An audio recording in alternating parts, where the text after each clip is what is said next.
I signed without blinking. 9:46 a.m.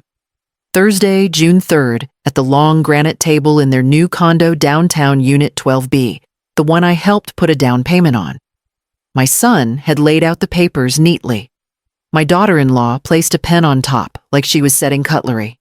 I stood for a second too long looking at both of them. No smiles, just waiting. "You don't have to read it," she said. "It's the same form we used for his parents, just to make future stuff easier." I nodded like I understood. I didn't. But I didn't want to look difficult, or stupid, or ungrateful. "You trust us, right?" he said. Of course I did. I raised him, but the question itself, it made me feel like I wasn't a person anymore. Just a signature waiting to be given. I picked up the pen and signed. She took the documents right away, stacked them tight, and handed them to a courier standing near the door. He didn't even look at me. I didn't ask for a copy. That's on me. Later that afternoon, I told my cousin Lan. She's worked front desk at a title office for 19 years. She went quiet on the phone and then said, "They asked for convenience." "Yeah, okay." But whose convenience exactly? She was right to ask. If I'm so trusted, why does everything have to be in their name? That night, I kept playing it over in my head. The part that stung wasn't the paper. It was the look in my son's eyes, like I was being managed. Like I was an old houseplant someone keeps near the window until they don't need it anymore. And here's the part. I hate to admit I saw signs. Months ago, the way she started answering my texts with one word. The way he told me, "Let me handle the bills, Mom. You don't need to worry anymore." I wanted to believe it was care. Maybe I needed to.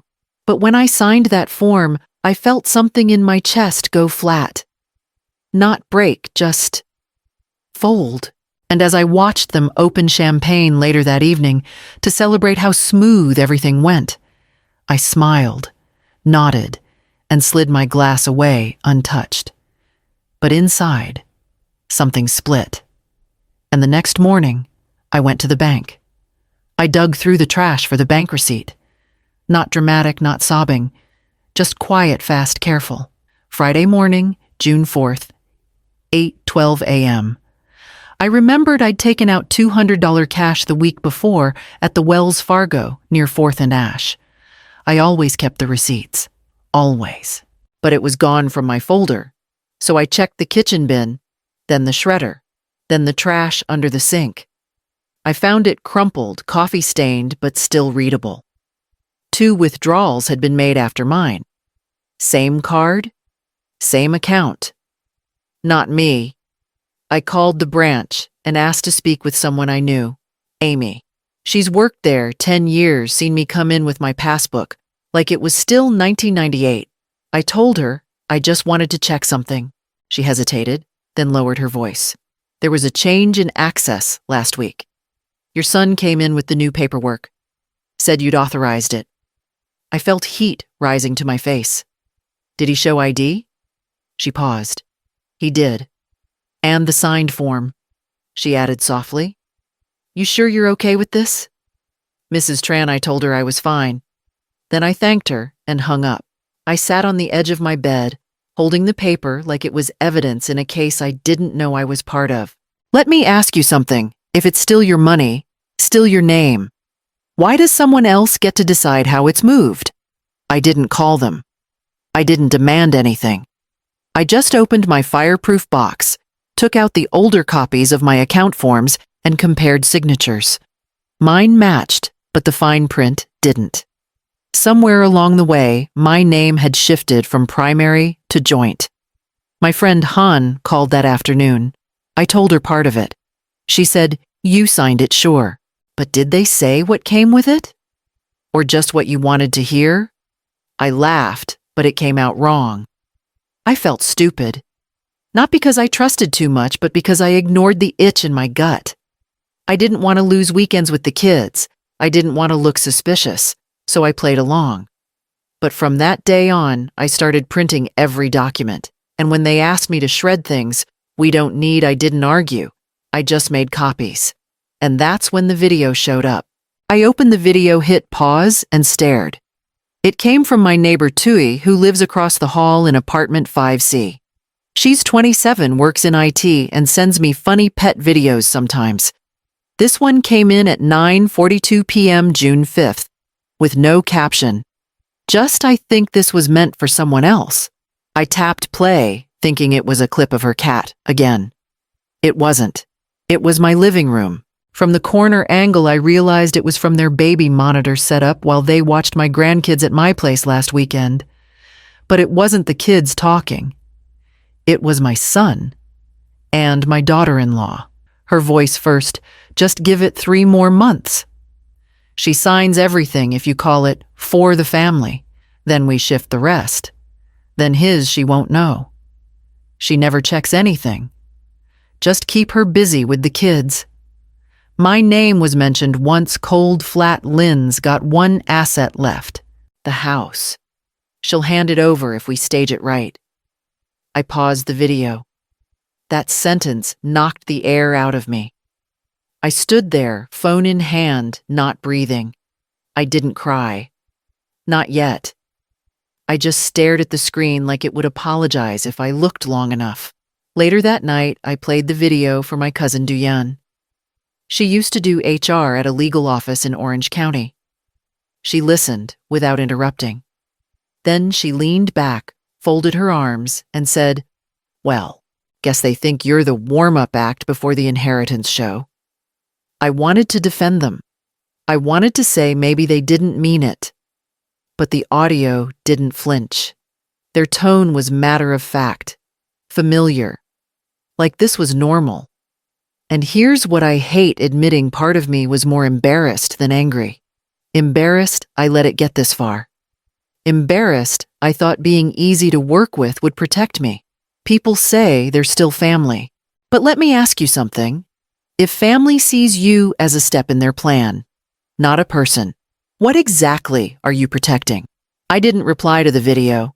I just saved it in 3 places.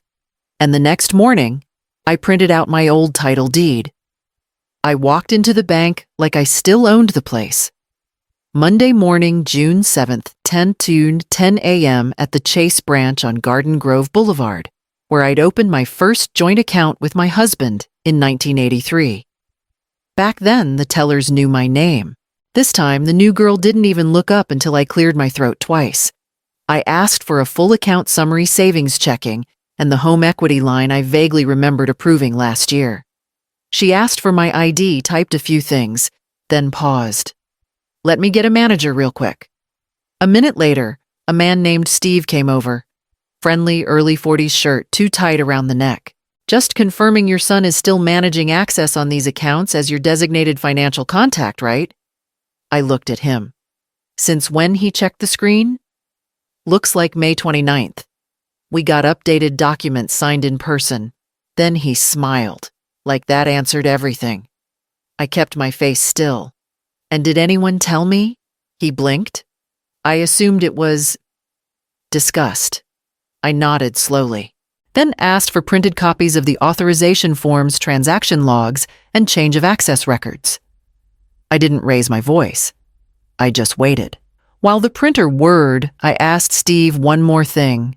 If this was meant to help me, why am I just hearing about it now? He didn't have an answer. He just said, "It happens in families. It's meant for protection." I smiled a little. They call it protection. But who are they protecting me from? Exactly. I left the bank 30 minutes later with a manila folder full of paper. I didn't go home. I went to the corner bakery, bought an iced coffee and a plain bagel, and sat there, flipping through every line. I saw my own signature. But I also saw 2 withdrawals I didn't approve, $4,000 each, labeled house prep. I hadn't agreed to sell anything. My cousin Duyan texted to check in. I sent her a photo of 1 page. She just replied, "Yup. They're moving faster than you think." And here's the part I won't sugarcoat. I felt stupid. Small. I should have caught this earlier. But I kept thinking if I push too hard, I'll lose time with my grandkids. I took the last sip of my coffee and circled one date with a red pen. June 15th. A wire transfer I didn't know about. That's when I decided to test something. I handed her a pen. Say that again, please. It was Tuesday, June 15th, 11:30 a.m. at the small conference room near the leasing office. Glass walls. Bad chairs. The kind of place where people pretend nothing serious is happening. My daughter-in-law smiled like she was doing me a favor. My son leaned back, arms crossed, already bored.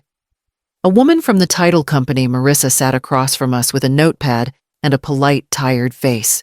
We just need to move quickly, my daughter-in-law said, tapping the document. It's better for the family if everything's streamlined. Less confusion later. I slid the pen closer to her. Say that part again. She blinked. Which part? The reason I said. Why this has to be done now. She didn't hesitate. Because if we wait, it gets messy. And honestly, you don't need to be involved anymore. It's easier if you just sign and let us handle it. My son shifted in his chair. Mom, don't make this a thing. I looked at him. If you can handle it, why do you need my name at all? I asked, keeping my voice even. If this is about family, why does it start with me giving something up? No one answered. Marissa stopped writing. My daughter-in-law filled the silence. You're reading too much into it. We're just planning ahead. Planning ahead. That was the exact phrase from the video. Same tone. Same shrug at the end. I felt my stomach tighten. Not from fear this time, but from recognition. I should have caught this earlier. That's the part that still hurts. I kept telling myself they were stressed, busy, young. I didn't want to be the difficult mother who asks too many questions and gets fewer visits. I didn't want to lose time with my grandkids, so I let things slide. Too much. Marissa cleared her throat and said quietly, "For the record, I need clarity on consent before we proceed." I didn't raise my voice. I didn't accuse anyone. I just pushed the pen back across the table and said, "I'm not signing today." My daughter-in-law laughed once sharp. "You're overthinking." Maybe. Or maybe I was finally thinking enough. I didn't expose her. She did. I turned to the witness and said, "You heard that too, right? I poured 2 cups of coffee. One for me, one for the lawyer." It was Thursday, June 17th, 45 p.m.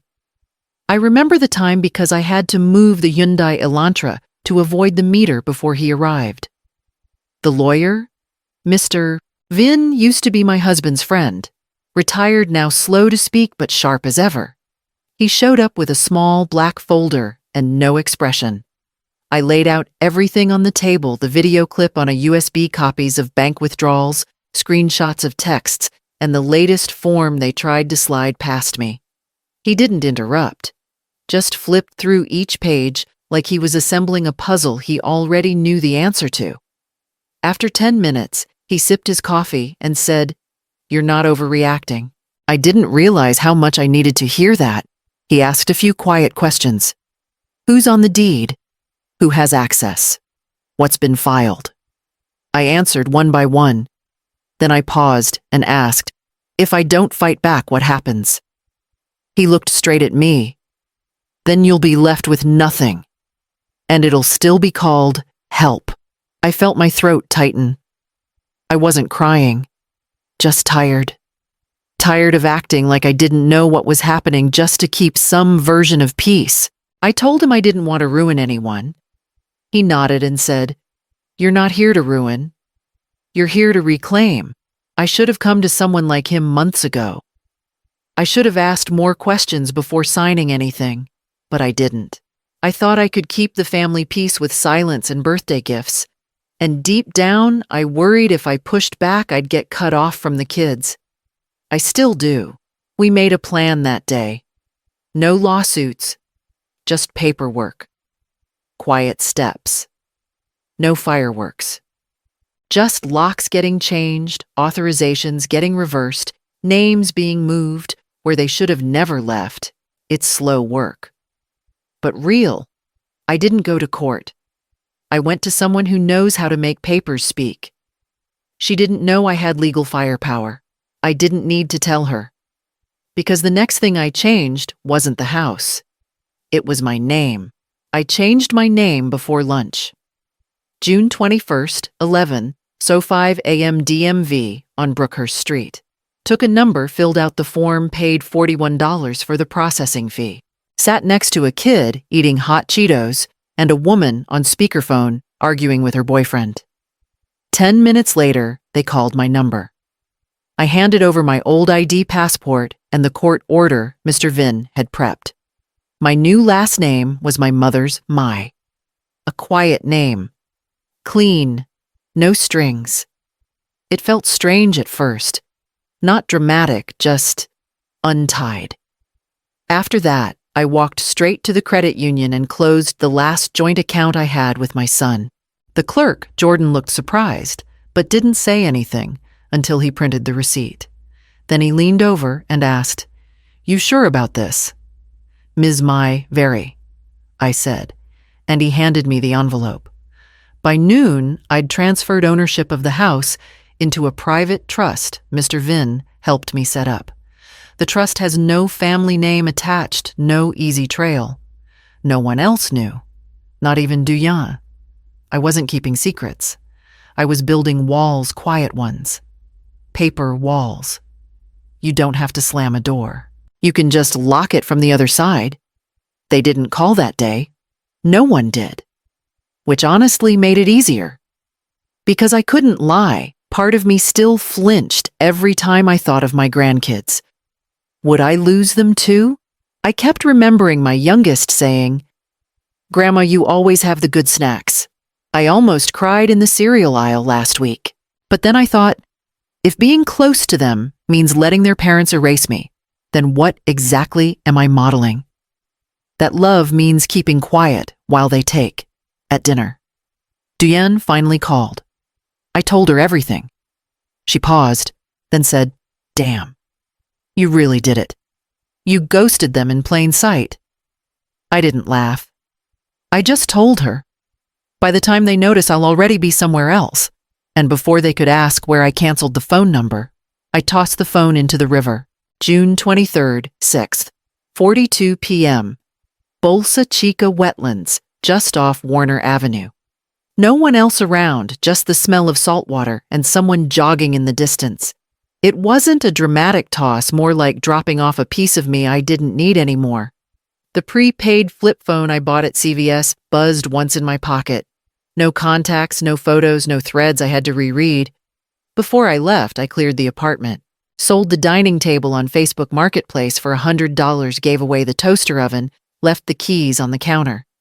The only thing I took from the kitchen was the blue ceramic mug with the chip on the handle, my husband's old one. Everything else could stay. I didn't leave a note. I wasn't running. I just wasn't playing along anymore. Sometimes vanishing is not escape. It's freedom on your own terms. That week, I moved into a short-term rental in Westminster, $1.475 for the month, one bedroom, no questions asked. The landlord, Mr. Hahn, barely glanced at my ID. Just said, "You pay on time, you're good." Perfect. I used the trust account for rent food and a new P.O. box. No forwarding address, no social media, no voicemail. Duyan texted me a screenshot from my daughter-in-law's Facebook the next day. Something vague like, "Prayers up heavy week." I didn't ask. If this was family, why did everything they wanted from me come with paperwork and pressure? When did we love you? Start meaning sign here. I kept the phone off. I missed my grandkids. That's the part I won't lie about. I stared at their last school photo for 5 full minutes one night. Thought about mailing them something. I didn't. The hardest part. Sitting in that tiny rental, realizing I'd been easier to fool than I thought. I'd spent so much time trying to be generous, I forgot to protect the parts that were mine. 6 months later, they called. But the number was gone. And the day after that, I mailed them something else entirely. I walked into the post office on December 18th, just after 9:00 a.m.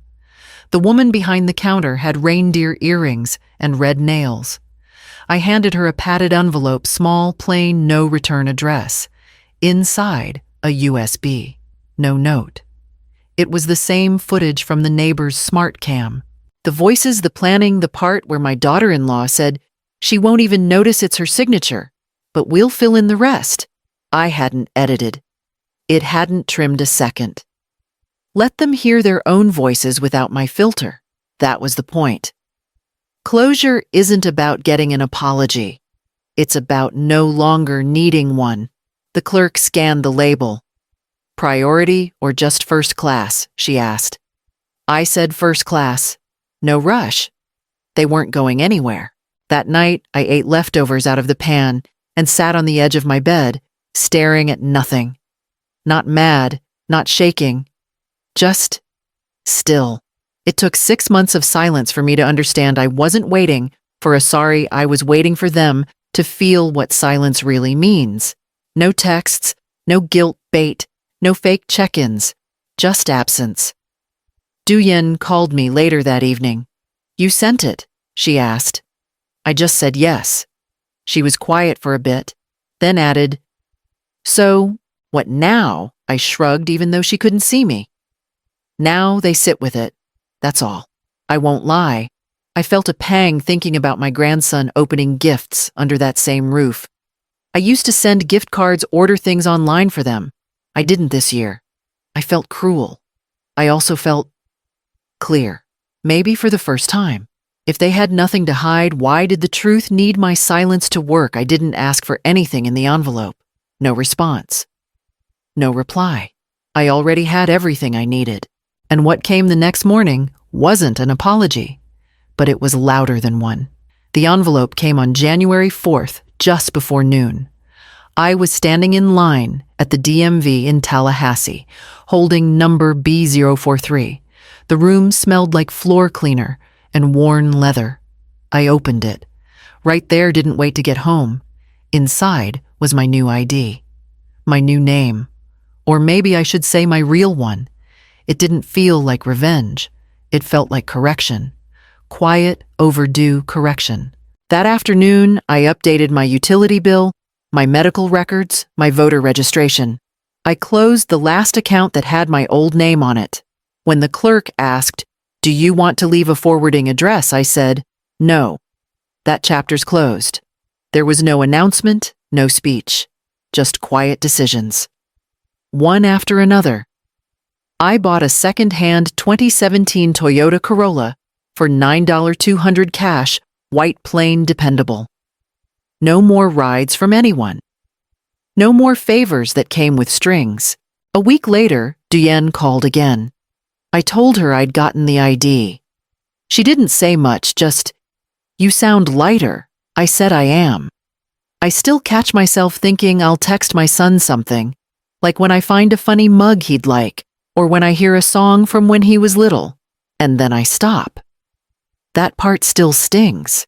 I didn't just lose a fight, I lost a family photo I thought was real. And if we're family, why did I have to rename myself to exist again? That's the part I wish people would ask. Not, did you forgive them, but why did you have to erase yourself to survive them? Duyen came by that weekend. She brought Vietnamese iced coffee in 2 clear plastic cups. "They're still calling my office," she said. "Leaving weird voicemails?" I shrugged. "They'll stop." I sat with her on the front steps, cup in hand. I still drink my coffee the same way. But now I finish the cup. And when the phone rang again the next morning, I didn't flinch.